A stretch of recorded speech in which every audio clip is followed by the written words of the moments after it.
I think it's sad for our democracy.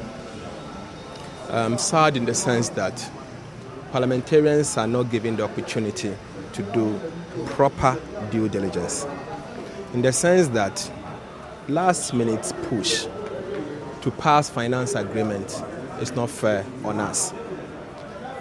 Just now, in fact, from last night to this morning, a number of finance agreement has been laid before this August House. We are expected to consider and approve them within a space of 2 hours.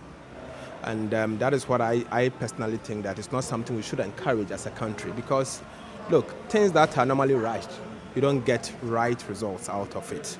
So as a country, if we want to improve on our democracy and improve on our value for money, there's the need for the country to institute some days to be able to approve certain finance agreement. Just for example, last night, around about just before 11 p.m.,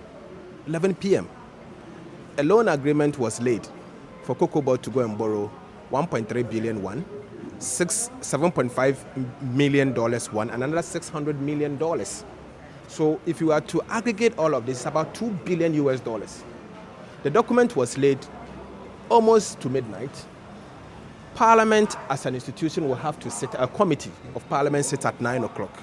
How do you expect to do due diligence on the matter before you speak?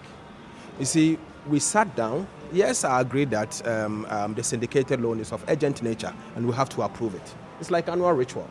So we are familiar with that arrangement. So on that call, I don't have much problems with the syndicate because we are familiar with it. But what about the others that we are not familiar with? You are saying you are going to borrow $600 million from Africa Development Bank. You have spent almost a year in negotiating it. You've come out with an agreement. I am not privy to the agreement.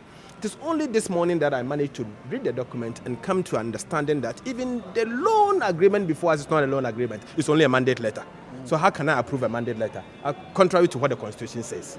So clearly, if, for instance, some of us do not sit and do extra work early mornings and maybe late at dawn, you won't get value for money. Ghanaians will be shortchanged. So I think it's a practice that, as a house, we should revisit it. It is not the best. And then around this time, you don't see cabinet approval. You see executive approval. Mm-hmm. So it means more or less the sector ministers has gone to see the president. Mm-hmm. The executive authority is in the president, and the president has given them approval. And it comes out to say that His Excellency the President has given authority to proceed to Parliament. And executive approval, per my understanding, it means that Cabinet has not had the opportunity to peruse it. And so the President has referred it to Parliament to do proper due diligence. And you are giving me 1 hour. You are giving me 1 hour to read approximately 80 pages of a loan agreement. Sometimes 150 pages of a finance document. Criticize, understand it, and am I a robot? No, I'm not. As a committee, no, but largely in the committee, you have majority members on the committee, and they always say it's urgent, urgent, urgent. Is it really urgent? You have spent 1 year, 2 years to negotiate something. You are giving me 2 hours to talk about it. I have seen it. I'm going to peruse the document, and I can assure you, you'll hear from me.